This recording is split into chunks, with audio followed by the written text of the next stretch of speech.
আচ্ছা, আমরা যেটা করব এখন পরাবৃত্তের সমীকরণ অনুযায়ী যে ম্যাথগুলো আছে ওই ম্যাথগুলো নিয়ে একটু আলোচনা করব। তো আমি অলরেডি এখানে একটা 3টা ম্যাথ লিখছি যে নিচের প্রতিটি পরাবৃত্তের উপকেন্দ্র শীর্ষবিন্দু উপকেন্দ্রিক লম্বের দৈর্ঘ্য নির্ণয় করো। তো আমি প্রথম যে প্রশ্নটা লিখছি তোমাদের এখানে কত আছে যে ওয়াই স্কোয়ার ইকুয়াল 8x। এখন প্রথমে একটা জিনিস বুঝে নিতে হবে, আমরা একটু আগে যেটা দেখাইছি যে দুইটা সমীকরণ দেখাইছিলাম পরাবৃত্তের, একটা ছিল ওয়াই স্কোয়ার ইকুয়াল 4ax আর একটা হচ্ছে কত যে এক্স স্কোয়ার ইকুয়াল 4ay। এখন এরকম ম্যাথ দেখে তুমি কিভাবে বুঝবা যে তোমার কোন সমীকরণের মধ্যে পড়ছে এই জিনিসটা। অর্থাৎ যদি তোমার এরকম সমীকরণ দিয়ে বলে যে এটার উপকেন্দ্র তারপরে শীর্ষবিন্দু উপকেন্দ্রিক লম্বের দৈর্ঘ্য বের করো, তাহলে একটা জিনিস দেখতে হবে যে তোমার কার উপরে স্কোয়ার আছে, এক্সের উপরে না ওয়াইয়ের উপরে। যার উপরে স্কোয়ার থাকবে, যেহেতু ওয়াইয়ের উপরে স্কোয়ার আছে তাহলে আমরা বুঝতে পারতেছি এটা কোনটা হবে প্রথম সমীকরণ অনুযায়ী, অর্থাৎ ওয়াই স্কোয়ার ইকুয়াল 4ax এই আকারে আমাদের সাজাইতে হবে।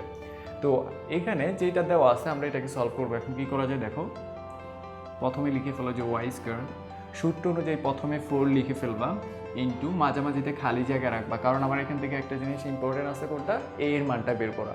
তো এর মানটা বের করতে পারলে আসলে আমাদের সব কিছু শেষ। এখন তো এর মানটা বের করার একটা সিস্টেমটা আমরা দেখাবো। আর এখানে কত আছে 4, মাঝামাঝিতে খালি রাখবা, লাস্টে এটা বসায় দাও। এখন তোমার এখানে ছিল কত যে ওয়াই স্কোয়ার ইকুয়াল 8x। এখন যেহেতু সূত্র অনুযায়ী তোমার ওয়াই স্কোয়ার ইকুয়াল 4ax লেখা লাগতেছে, তাহলে 4টা তো লিখছই। এখন 4 এর সাথে কত গুণ করলে তোমার 8 হচ্ছে, অবশ্যই কত 2। এখন তাহলে আমরা যেহেতু এখানে কিসের মান পেয়ে গেছি, এর মানটা পেয়ে গেছি। এখন এর মানটা বের করতে পারলে কিন্তু আমাদের ম্যাথটা শেষ। কারণ আমি সূত্রগুলো নিয়ে যখন আলোচনা করছিলাম তখন আমাদের মেইন একটা জিনিস ছিল যে এর মান বের করা। তো এর মান যখন আমরা পেয়ে যাব তখন তো আমাদের সব কিছু শেষ। এখন কী করতে হবে, যেহেতু প্রথমে আছে উপকেন্দ্র, তাহলে উপকেন্দ্রের স্থানাঙ্কটা হচ্ছে কি দেখো,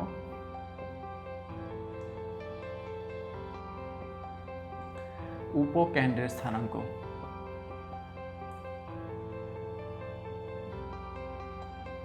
তো আমরা জানি যখন ওয়াই স্কোয়ার ইকুয়াল 4ax হয় তখন উপকেন্দ্রের স্থানাঙ্কটা ছিল কত যে a0। আমরা ওইটা লিখে ফেলতেছি যে a0, অর্থাৎ এর মানটা পেয়ে গেলে কিন্তু আমাদের উপকেন্দ্রের স্থানাঙ্কটা শেষ। তাহলে আমরা এখানে বসাই দিতে পারি যে এর মানটা যেহেতু আমরা পাইছি কত 2, তাহলে 2 হচ্ছে কিসের যে উপকেন্দ্রের স্থানাঙ্কটা। এখন হচ্ছে শীর্ষবিন্দু স্থানাঙ্ক। শীর্ষবিন্দু স্থানাঙ্কটা কি হবে দেখো,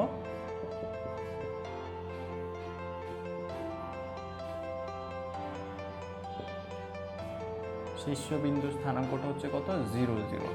তো আমরা জাস্ট এখানে লিখে দিব 0, 0, যেহেতু আমাদের এখানে কোনো 0-এর মধ্যে অথবা এখানে কোনো কিছুই মান বসানোর নাই। তো এখানে কী হবে, শীর্ষবিন্দুর স্থানাঙ্কটা হচ্ছে 0, 0। এবার লাস্টে যেটা ওইটা হচ্ছে কি উপকেন্দ্রিক লম্বের দৈর্ঘ্য। আমরা সূত্রটা একটু জানতে হবে যে উপকেন্দ্রিক লম্বের দৈর্ঘ্য সূত্রটা হচ্ছে কি 4a। যেহেতু আমরা এর মানটা পেয়ে গেছি তাহলে সূত্রটার মধ্যে মানটা বসা দিলে আনসার।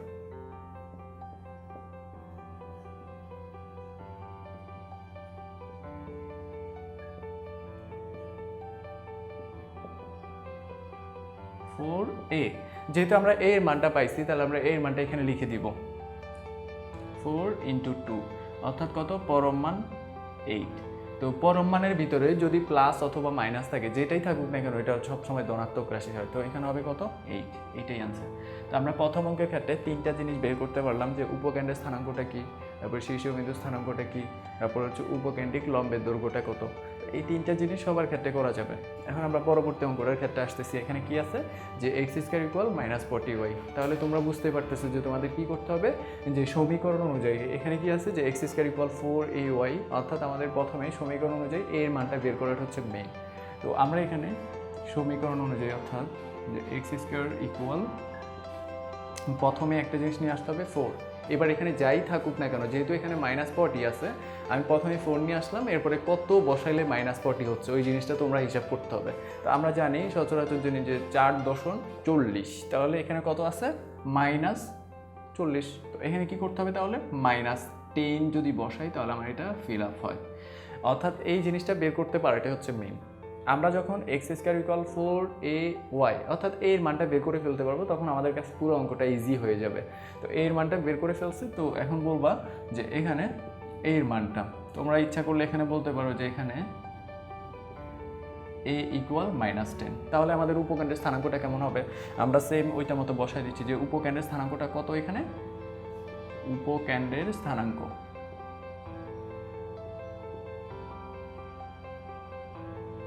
স্থানাঙ্কটা হচ্ছে এখন এখানে বলতে পারো যে আমাদের এখানে উপকেন্দ্রের স্থানাঙ্কটা কত হবে, কিসের উপর ডিপেন্ড করবে উপকেন্দ্রের স্থানাঙ্কটা? সমীকরণের উপর ডিপেন্ড করবে।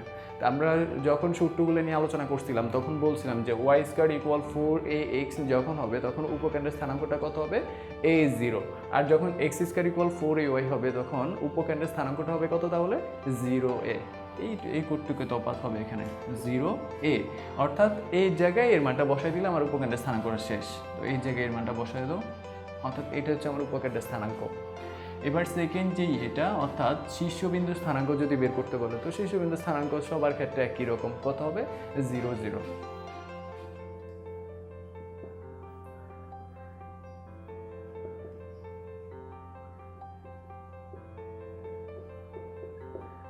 0।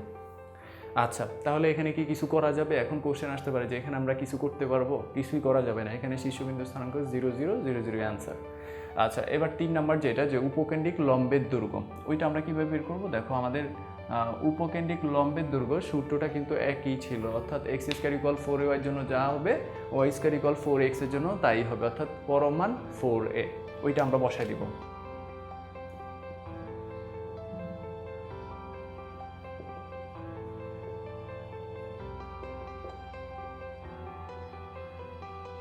উপকেন্দ্রিক লম্বের দৈর্ঘ্য 4a।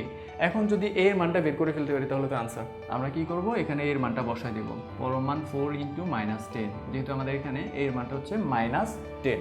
এখন কি হবে তাইলে? এখানে পরম মান -40, অর্থাৎ হয়ে যাচ্ছে +40। এটাই হচ্ছে আমার এখানে উপকেন্দ্রিক লম্বের দৈর্ঘ্য। এবার এখানে যেটা আছে যে লাস্ট ম্যাথটা, এখানে আছে কত? যে ওয়াই স্কোয়ার ইকুয়াল 6x। তাহলে আমাদের এটাকেও কিসে বানাইতে হবে? যে ওয়াই স্কোয়ার ইকুয়াল 4ax আকারে বানিয়ে নিতে হবে। তো আমরা যদি ওয়াই স্কোয়ার ইকুয়াল 4ax আকারে বানিয়ে নিতে পারি তাহলে একইভাবে করে ফেলতে পারবো। এখন কি করতে হবে? আগে হচ্ছে এটাকে সাজানো। ওয়াই স্কোয়ার ইকুয়াল, এখন কথা আছে যে এখানে 6x আছে, এটাকে কি আমরা 4ax বানাইতে পারবো? অবশ্যই পারবো। কি করতে হবে প্রথমে? যে ওয়াই স্কোয়ার ইকুয়াল, প্রথমেই তোমার একটা কাজ করে নিতে হবে 4, অর্থাৎ তুমি 4 আনতে পারো আর না আনতে পারো, এখানে মাস্ট বি কী করতে হবে? সূত্র অনুযায়ী 4 বসাই দিতে হবে। এবার এখানে যতই থাকুক না কেন এটা মিলানোর জন্য যা যা করা লাগে সব কিছু করতে হবে। তো এখন এখানে একটা কমন সেন্সের ব্যাপার আছে যে আমরা এখানে 6xটা কীভাবে আনবো? অর্থাৎ 4 আনলাম, 4-এর সাথে কত গুণ করলে এখানে 6x হবে? অবশ্যই কোনো একটা ভ্যালু যদি আমরা কি করি, ভগ্নাংশ ছাড়া কিছু যদি এখানে অ্যাড করি তাহলে এটা কখনোই কি হবে না, এখানে কখনোই 6x মিলানো যাবে না। তাহলে কি করতে হবে? আমাকে এমন একটা ভগ্নাংশ হিসাব করতে হবে যে যেইভাবে হোক এখানে কি আসে? 6x আসে। এখন দেখো আমি যদি এখানে 4-এর সাথে 3 গুণ করি, আবার এটাকে আমি যদি 2 দ্বারা ভাগ করে দিই, তাহলে আমার এখানে কত হয়? দেখো 3 4 12, 12কে 2 দ্বারা ভাগ করলে কত? 6। অর্থাৎ আমাদের এই ভগ্নাংশটা হচ্ছে মেন, তোমাকে বুঝে নিতে হবে যে আমাদের এখানে কত ভগ্নাংশ আনলে এখানে আগের ভ্যালুটা পাওয়া যাবে। তো এখানে এখন হইল কত আমাদের? যে 4ax, অর্থাৎ আমরা এর মানটা পেয়ে গেছি। এর মানটা বের করাটা হচ্ছে মেন কাজ। অর্থাৎ এখানে বলে দিবা যে এখানে এর মানটা হচ্ছে কত? a equal 3/2। তাহলে এখন তোমরা অবশ্যই পারার কথা যে উপকেন্দ্রটা কীভাবে বের করব, শীর্ষবিন্দুটা কীভাবে বের করব, উপকেন্দ্রিক লম্বের দৈর্ঘ্যটা কীভাবে বের করব। আমরা অলমোস্ট 2টা অঙ্ক করছি, 2টা অঙ্কের মতো সেম এই ম্যাথটা। অর্থাৎ কী করতে হবে? উপকেন্দ্রের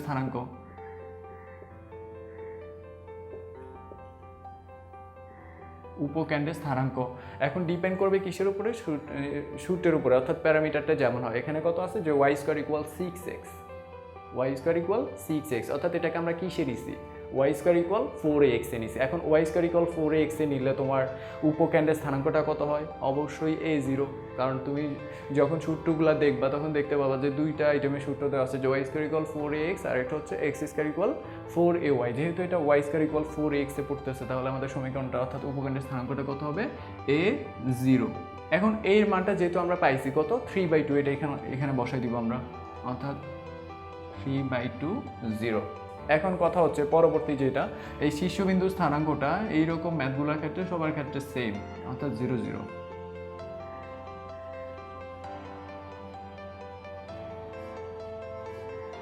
আচ্ছা, এখন হচ্ছে লাস্ট যে ইয়েটা বের করতে হবে, যে উপকেন্দ্রিক লম্বের দৈর্ঘ্য। এটা কিভাবে বের করবো? দেখো একই সমীকরণ,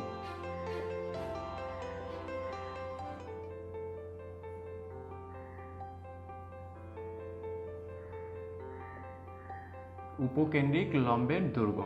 এখান থেকে আমরা কীভাবে পাবো যে 4a পরম মান 4a। এখন এখানে কি কাজ করতে হবে তাহলে 4 ইন্টু এ যে মানটা পাইছো এটা এখানে বসাই দিব, বসাই দিলে যা হচ্ছে 3/2,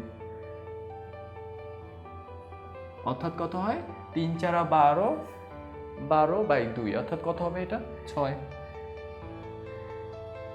এত একক, এটাই আনসার। তো আমরা এরকমভাবে অনেকগুলো ম্যাথ করতে পারবো, এখানে যেরকম দেখাইছি আমি এরকমভাবে অনেকগুলো ম্যাথ করা যাবে। তো তোমরা যদি এই জিনিসগুলো একটু খেয়াল করো যে উপকেন্দ্র, শীর্ষবিন্দু, উপকেন্দ্রিক লম্বের দৈর্ঘ্য, এই সূত্রগুলো যদি একটু খেয়াল রাখতে পারো তাহলে যে কোনো ম্যাথ দেখ না কেন তুমি পারবা। আরও একটা জিনিস হচ্ছে সাজানো, সাজানোর ব্যাপারটা হচ্ছে কীরকম যে তুমি যদি এর মানটা বের করে ফেলতে পারো, যেই কোনো সমীকরণ দিয়ে যদি এর মানটা বের করে ফেলতে পারো তাহলে তোমার সবগুলো অঙ্কই তুমি পারবা। ধন্যবাদ সবাইকে।